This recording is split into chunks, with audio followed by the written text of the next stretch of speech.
হাই friends, আজি মোৰ লগত এনেকুৱা এটা ঘটনা ঘটিলে মানে বোকাঘাটৰ পৰা কঠুৰী মই সদায় জাৰ্ণি কৰি থাকোঁ আৰু সেইটোত মই 50 টকা দি জাৰ্ণি কৰোঁ।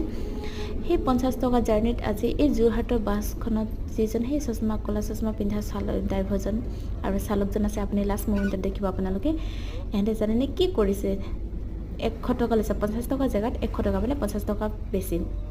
আৰু যিটো বোকাঘাটৰ পৰা জখলাবন্ধালৈ 100 টকা পৰেগৈ, সেইটো সিহঁতে লৈছে 150 টকা। বা মানে সিহঁতৰ বেছি নিউ ইয়েৰ হৈছে, মানে বেছি নতুন বছৰৰ কাৰণে সিহঁতে মানে দামটো বঢ়াই দিছে। সিহঁতৰ নিজৰ ইচ্ছামতে বঢ়াই দিছে, তেলৰ দামো বঢ়া নাই, সেইবিলাক সিহঁতে বঢ়াই দিছে। কাৰ লগত এনেকুৱা হয়? হঠাতে বোলে সদায় জাৰ্ণি কৰি আছা, সদায় গৈ আছা এটা জেগাৰ পৰা আন এটা জেগালৈ, নিজে গৈ থকা জেগাটোত, সদায় ডিউটি কৰি থকা জেগাটোত যদি এখন বাছত তুমি এদিন উঠি দিছা আৰু সেইখন বাছে যদি তোমাক যদি এগুণতকৈ দুগুণ লয়, কেনেকুৱা লাগিব? কমেণ্ট কৰি জনাবচোন গাইজ। এইজন চালকজন দেখিছেনে?